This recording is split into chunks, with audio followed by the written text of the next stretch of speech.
Believe it or not, this is the Arabian Desert, specifically the United Arab Emirates, which is right now drying out from historic rainfall. This comes after deadly storms hit it and its bordering nation, Oman, earlier this week. The flood shut down Dubai's airport and has flooded highways there. More than 5.5 inches of rain fell over a 24-hour period, which, just to put that in context, is more than the region gets in an entire year, typically. CBS News senior foreign correspondent Charlie D'Agata is following this for us from our London bureau. So unusual, Charlie, to see that type of video from the UAE. Why was this flood so intense?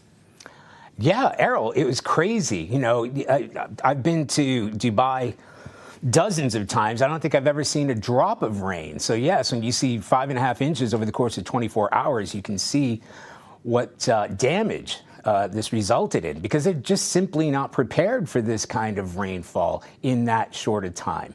Now, what caused it? A huge storm is the simplest answer. There have been a few reports about cloud seeding that was going on, and the UAE say, yeah, we do seed clouds because obviously they need rainwater in that area, and it's a way to produce that. But one official from Dubai said, we'd be crazy to seed those clouds. They saw what was coming. They just had no idea it was going to be like that. And you're seeing the pictures now. I mean, it's just extraordinary.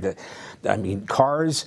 The water had come over the top of cars, flooded the airport there, the runway, some of the images of planes landing there. They had to close down the airport, one of the busiest airports in the world. A shopping mall, roofs came down. I mean, unprecedented really doesn't describe the kind of rainfall that they had, and clearly they don't have the defenses to deal with it. Well, on that point, Charlie, because, you know, like you, I've spent some time in the UAE. I lived in Abu Dhabi for some time, and I was always fascinated about how much development has taken place on this slice of the Arabian Peninsula in such a short amount of time. They have, you know, tall buildings, opulent museums, and all sorts of construction and infrastructure that it seems isn't able to hold up with the changing weather systems. How are Emiratis trying to mitigate the damage from future storms to prevent this from happening again?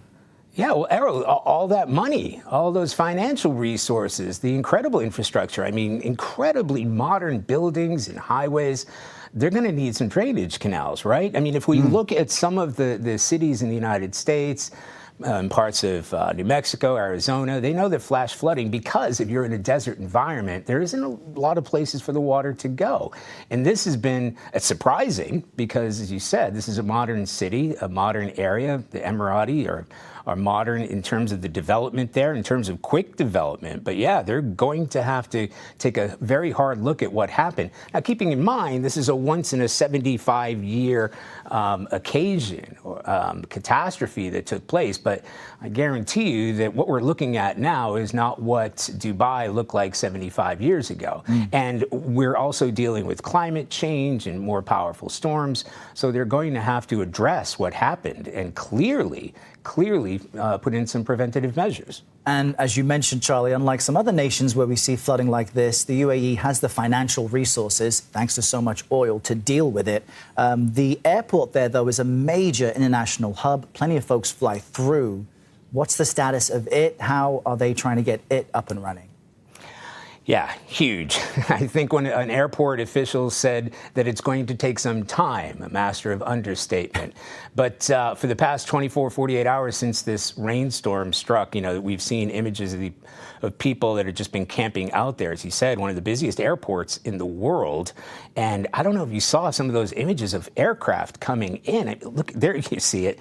I mean, they're essentially landing on lakes in places that they're not really used to dealing with those kind of weather events. So, yeah, it was shut down for a time. They were just essentially saying to people in Dubai, don't come to the airport for now. And it is a hub, and they were telling other airlines not to come through. But as I understand it, speaking to a colleague of mine, a few of the flights have started to go in and out of Dubai. Again, as you said, deep pockets. They have the resources to recover from these sort of events.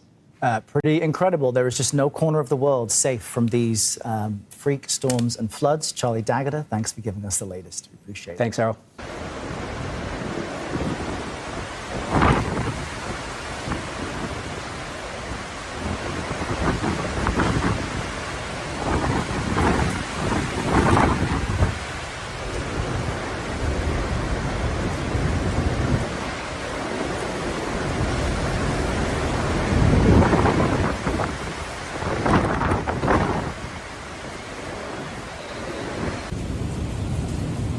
Not a time lapse.